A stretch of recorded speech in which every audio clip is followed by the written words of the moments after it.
د قرباني په ذریعه باندې ایصال ثواب څرنګه ده؟ آیا که یو سړی نفلي قرباني وکړي د هغې قرباني ثواب مړو ته رسیږي او که نه؟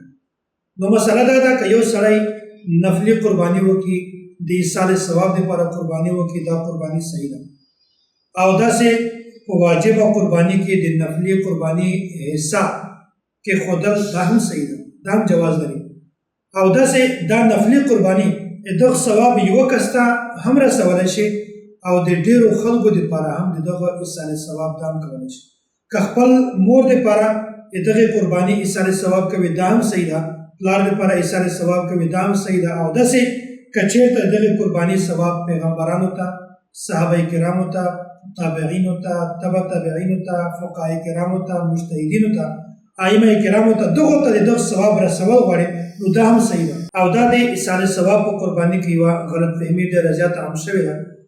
دا ده چې آیا ډېر کسان د یوه کس لپاره ایصال ثواب کولی شي او که نه؟ عموما په معاشره کې داسې دی چې یوه کس زمن وي، 5 زمن وي، 6 زمن وي، 7 زمن وي او دا وایي چې موږ د خپل پلار لپاره ایصال ثواب کوو، د پلار لپاره موږ قرباني کوو. د دې قرباني اصلي صحیح طریقه کومه ده؟ صحیح طریقه دا ده چې 5 ورونه دي یا 6 ورونه دي، یو غټ څاروی دې واخلي په دې کې 6 ورونه دي او اومه حصه چې کومه ده هغه د پلار لپاره متعین ده. بیا د هر یو ورور د خپلې حصې متعلق خپلې پیسې دي د یوه کس ته ورکړي، یو کس ته هغه مالک جوړ کړي. که هغه په ورونو کې یو کس وي هغه د خپلې حصې پیسې ورکړي، بل د پیسې ورکړي هغه ورور د مالک جوړ کړي، بل د پیسې ورکړي هغه ورور د مالک جوړ کړي.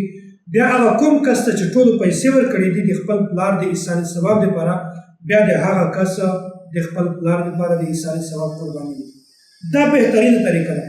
بعضې خلک د دې ډېرې غلط طریقه استعمالوي، قرباني هم وکړي خو بیا هم چاته پته نه وي چې موږ د پلار دپاره قرباني کړې ده که نه، وروسته پته ورته ولګېږي چې موږ خو هغه یو قرباني د پلار دپاره، په دې کې قرباني خرابېږي.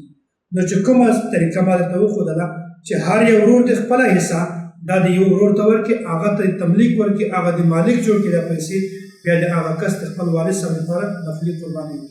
داسې ثواب، داسې ایصال ثواب په ذریعه باندې دغه طریقه دا ډېره بهترینه ده. او داسې نفلي قرباني حصه چې کومه ده هغه د وجوب قرباني چې کومه دي په هغې کې د حصه ایښودل دا هم صحیح ده. او داسې که چېرته یوه حصه نفلي قرباني وي دا صحیح ده. او که چېرته یو کس خپل یو ځان ته څاروی نفلي قرباني کړي دا هم صحیح ده، په دې کې څه مسله نه ده.